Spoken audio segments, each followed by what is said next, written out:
Interest के चार मुख्य कॉन्फ्लिक्ट्स हैं। स्प्रेड और कमीशन। तो स्प्रेड क्या है?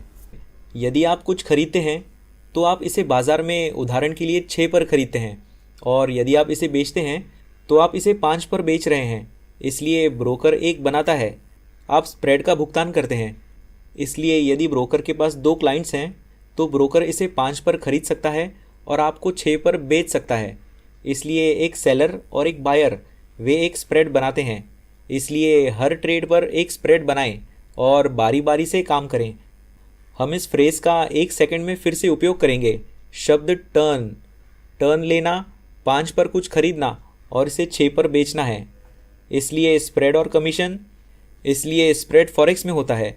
फॉरेक्स में कोई कमीशन नहीं है। आप फॉरेक्स में स्प्रेड का पेमेंट करते हैं। आप स्टॉक्स में भी स्प्रेड का पेमेंट करते हैं, लेकिन स्टॉक में आप कमीशन भी देते हैं। इसलिए आप ट्रेड इन और ट्रेड आउट करने के लिए परसेंटेज कमीशन का पेमेंट करेंगे। इसलिए ये दोनों एक्चुअल में स्पष्ट कॉन्फ्लिक्ट्स ऑफ इंटरेस्ट है, लेकिन हर कोई किसी न किसी कारण से उन्हें अनदेखा करने की कोशिश करता है। तो इसका क्या मतलब है?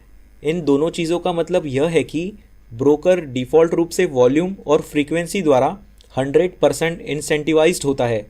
इसलिए वे चाहते हैं कि आप पॉसिबल उतना सबसे बड़े वॉल्यूम में और जितनी बार संभव हो सके उतना फ्रीक्वेंटली ट्रेडिंग करें। इसलिए 2 और 2 एक साथ जोड़ें। वे आपको आपके अकाउंट में जमा राशि का 100 गुना उधार क्यों देते हैं? क्योंकि ब्रोकर्स को उसके पैसे मिलते हैं। अगले 2 conflicts of interest, financing turn और ओटीसी गेन, इतने स्पष्ट नहीं हैं। क्या किसी को पता है कि ओटीसी का मतलब क्या है? ओवर द काउंटर, ठीक है। इसलिए CFD contract over the counter contracts हैं, ठीक है।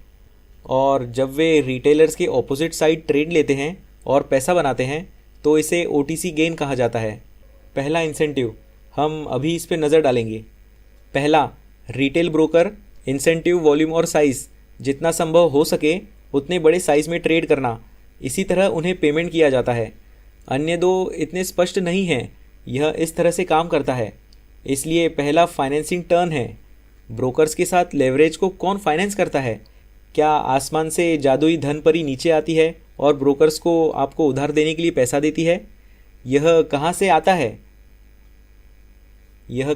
है? इन्वेस्टमेंट बैंक से आता है। इसलिए यदि आप एक रिटेल ब्रोकरेज कंपनी सेटअप करना चाहते हैं तो अपने लिए 30-50 मिलियन डॉलर प्राप्त करें। एक इन्वेस्टमेंट बैंक के पास जाएं, उस धन का उपयोग कुछ लोन को कोलेटरलाइज बनाने के लिए करें और उनसे 250 मिलियन उधार देने के लिए कहें। उनसे पूछें कि क्या आप 250 मिलियन डॉलर उधार दे सकते हैं।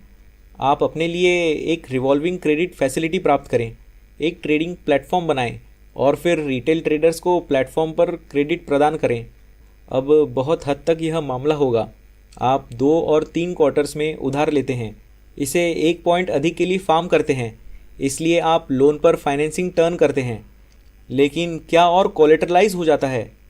आप केवल 30 से 50 मिलियन डॉलर की रेगुलेटरी कैपिटल के साथ इन्वेस्टमेंट बैंक में जाकर 250 मिलियन डॉलर उधार लेकर कैसे बच सकते हैं?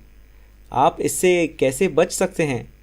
क्योंकि रिटेल ट्रेडर्स ट्रेडिंग अकाउंट्स खोलने जा रहे हैं और जब वे अपने पैसे ट्रेडिंग अकाउंट्स में डालते हैं तो वह पैसा रिवॉल्विंग क्रेडिट फैसिलिटी के हिस्से के रूप में कोलेटरलाइज्ड हो जाता है और फिर आप बेसिकली अपने अकाउंट में पैसा डाल रहे हैं और ब्रोकर्स को आपको हाई लेवल पर पैसा उधार देने के लिए स्पॉन्सर कर रहे हैं। इसलिए अनिवार्य रूप से आप अपने बलात्कार को फाइनेंस कर रहे हैं। That's how it works. यह इसी तरह काम करता है। अब निश्चित रूप से यदि 90% क्लाइंट्स पैसा खो देते हैं और आप दूसरी तरफ जाना चाहते हैं तो रिटेलर जितना संभव हो उतना उधार लेना चाहते हैं ताकि वे दूसरी तरफ मतलब प्रॉफिटेबल साइड में जा सकें। इसलिए निश्चित रूप से ब्रोकर्स जितना संभव हो उतना उधार देंगे, लोगों को सिखाएंगे कि कैसे जहां तक संभव हो सबसे बड़े साइज़ में और बार बार ट्रेड करें ताकि क्लाइंट्स ब्रोकर को पेमेंट करें। ब्रोकर्स फाइनेंसिंग पर इंसेंटिव्स लेते हैं और फिर जब क्लाइंट्स हार जाते हैं तो ब्रोकर्स को दूसरी तरफ लाभ मिलता है। इसलिए रिटेल ब्रोकर्स को बिना किसी रिस्क या बहुत कम रिस्क से थर्ड पार्टी फाइनेंसिंग प्रदान करने के लिए इंसेंटिव मिलता है। फाइनेंसिंग को बाहर निकालें और रिटेल ट्रेडर्स को जहां तक संभव हो सबसे बड़े साइज और बार बार ट्रेड करने के लिए प्रोत्साहित करने के लिए क्रेडिट फैसिलिटी का उपयोग करें और सभी ट्रेड्स के ऑपोजिट साइड में भी ट्रेड लें। यह ब्रोकर्स के लिए एक बुरा बिजनेस नहीं है। और फिर हम इसे क्यों देख रहे हैं? आपको इंडस्ट्री की रियलिटी को समझने की आवश्यकता है। पहला कदम यह है कि यह कैसे काम करता है। एक पल के लिए पीछे हटें और सोचें कि आपको ट्रेडिंग अकाउंट खोलने में कितना समय लगता है। आप में से काफ़ी लोगों ने पहले भी ट्रेडिंग अकाउंट खोले हैं। आपको कितना समय लगा? कोई चिल्लाकर बताएं। 10 मिनट। आपने अकाउंट खोलने के लिए क्या दिया? Passport, electricity bill, identity proof, electricity bill, confirmed address. Confirm address. You are who you say you are. What else did you have to do? आप कुछ टर्म्स एंड कंडीशंस पर साइन करेंगे क्योंकि वे आपको पैसे वाले व्यक्ति के रूप में योग्य बनाएंगे। क्या आपने स्मॉल प्रिंट को पढ़ा?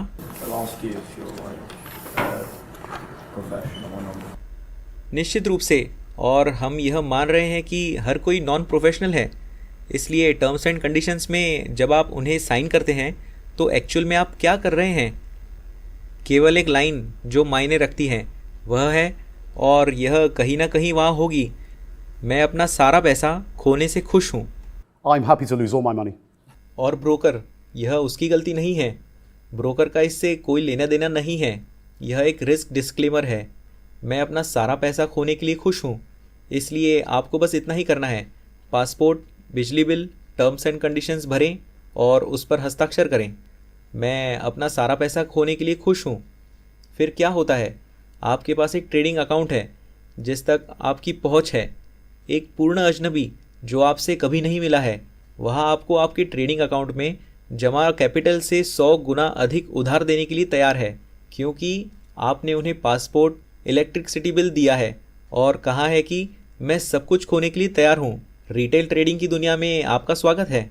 Welcome to the world of retail trading. लेकिन वे ऐसा क्यों कर रहे हैं? यह इतना सरल और सीधा क्यों है? अच्छी तरह से सोचें कि रेगुलेटर्स को इनेक्टिव रूप से परवाह नहीं है, वे प्रतिक्रिया करते हैं। रिटेल ब्रोकर्स स्पष्ट रूप से इन कॉन्फ्लिक्ट ऑफ इंटरेस्ट के साथ इंफ्रास्ट्रक्चर के चारों ओर एक नैरेटिव बनाने के लिए पूरी तरह से इंसेंटिवाइज्ड होते हैं, जो आपके पैसे खोने की संभावनाओं को बढ़ाता है। एक्चुअल में इंफ्रास्ट्रक्चर स्वयं ही सेल्फ मेंटेनिंग है। इसके बारे में इस तरह से सोचें, यदि आप उस कंपनी के मालिक हैं जहां आपके पास 10,000 क्लाइंट्स हैं और 9,000 हमेशा पैसे खो देते हैं, और आप हर महीने उन्हें रिप्लेस करने के लिए अपने पैसे का 30 से 50% खर्च कर रहे हैं, जो अकाउंट्स बंद हो रहे हैं। जब कोई नया आदमी अपना अकाउंट खोलता है तो क्या होता है? ठीक है, आपको पता है कि आपके पास उसका बलात्कार करने के लिए केवल 90 दिन है। तो आप क्या करते हैं? क्या आप 90 दिनों तक इंतज़ार करते हैं? नहीं, आप इसे जारी रखते हैं। आप इसे जल्द से जल्द करते हैं। इससे पहले कि क्लाइंट गायब हो जाए, आपके पास पैसे लेने के लिए केवल 90 दिन हैं। उस पैसे की ओनरशिप उसके अकाउंट से अपने अकाउंट में लेने के लिए। इसलिए यह अपने आप ही जारी रहता है। यह एक बहुत ही नेगेटिव फीडबैक लूप है। इसलिए वे आपको शॉर्ट टर्म ट्रेडिंग में विश्वास दिलाने और जितने संभव हो सकें उतने सबसे बड़े साइज़ में ट्रेड करने के लिए बहुत अधिक इंसेंटिवाइज्ड करते हैं, ताकि वे 4 रेवेन्यू स्ट्रीम से पैसा कमा सकें: स्प्रेड्स, कमीशन, फाइनेंसिंग टर्न और ओटीसी गेन। इसलिए उन्हें लिख लें। सुनिश्चित करें कि आप इन्हें न भूलें। यह इंडस्ट्री इसी तरह काम करती है। वॉल्यूम और साइज, इंसेंटिव्स, स्प्रेड और commission, third party financing turn और ओटीसी गेन। ट्रेडिंग इंडस्ट्री ऐसी दिखती है, इंफ्रास्ट्रक्चर ऐसा दिखता है। लेफ्ट हैंड साइड की ओर इन्वेस्टमेंट बैंक्स में एक्सचेंजेस हैं और उसके राइट हैंड साइड की ओर retail brokers, trading educators, retail traders हैं। हमने प्रत्येक के नीचे कुछ लेबल लगाए हैं। इसलिए इन्वेस्टमेंट बैंक क्या कर रहे हैं? वे ब्रोकर्स को क्रेडिट फैसिलिटी और क्लियरेंस प्रदान कर रहे हैं, और ऑर्डर फ्लो उनके माध्यम से इलेक्ट्रॉनिकली एक्सचेंजेस और ट्रेड्स तक जाते हैं। यह सब कुछ सेकंड से भी कम समय में होता है। रिटेल ब्रोकर क्या कर रहा है? ठीक है, रिटेल ब्रोकर, अगर हम 1 सेकंड के लिए एजुकेटर को छोड़ दें, रिटेल ब्रोकर एक्सेस प्रोवाइड कर रहा है। इसलिए प्लेटफॉर्म और सॉफ्टवेयर फाइनेंसिंग, लेवरेज और लिक्विडिटी अब यह महत्वपूर्ण है, क्योंकि ब्रोकर्स के बिना आपके पास लिक्विडिटी नहीं होगी। इसलिए यह सकारात्मक है कि रिटेल ब्रोकर रिटेल ट्रेडर्स को लिक्विडिटी प्रोवाइड करते हैं। आप उस लिक्विडिटी तक पहुंच सकते हैं जो आपको रिटेल ट्रेडर के रूप में कहीं और नहीं मिलेगी। तो इससे आपको क्या पता चलता है? एक रिटेल ट्रेडर के रूप में रिटेल ब्रोकर प्लेटफॉर्म का उपयोग करना एक आवश्यक बुराई है। आपको उनका उपयोग करना होगा, हम बाद में उस पर वापस आएंगे। लेकिन ब्रोकर्स से आपको किस प्रकार का एजुकेशन मिलता है? खैर, एक इंसेंटिव है, कॉन्फ्लिक्ट ऑफ इंटरेस्ट है। आपको वह एजुकेशन नहीं मिलने वाला है जो आपको पैसा बनाने में मदद करता है। आपको वह एजुकेशन मिलने वाला है जो आपको एक बंदर की तरह बिहेव करने के लिए मोटिवेट करता है। बटन को प्रतिदिन जितनी बार संभव हो सके दबाएं, जब तक कि आपका अकाउंट खाली न हो जाए। और यह किसी प्रकार की स्ट्रैटेजी में लिपटा होगा, आमतौर पर एक short term technical analysis strategy, जैसे कि डे ट्रेडिंग। आवर्स में, मिनट्स में चार्ट पर इस लाइन को फॉलो करें। हर बार जब यह लाइन नीचे से इस लाइन को पार करती है, खरीदें। हर बार जब ये लाइन ऊपर से इस लाइन को पार करती है, बेचें। सिग्नल्स बहुत ही एवरेज हैं कि आपको ऐसा एजुकेशन नहीं मिलेगा जो काम करे, इसलिए वे इसे रिटेल ट्रेडर्स को प्रोवाइड कर रहे हैं, जिसे हमने रिटेल ट्रेडर डंब मनी कहा है। क्यों? क्योंकि वे सब कुछ मानते हैं जो ब्रोकर उन्हें बताता है। और लेफ्ट हैंड साइड की ओर हमारे पास प्रॉप डेस्क पर इन्वेस्टमेंट बैंक ट्रेडर्स में स्मार्ट मनी है। हम उन्हें स्मार्ट मनी क्यों कहते हैं? क्योंकि वे किसी भी व्यक्ति की कही गई किसी भी बात पर विश्वास नहीं करते हैं जिनके पास कॉन्फ्लिक्ट ऑफ इंटरेस्ट है।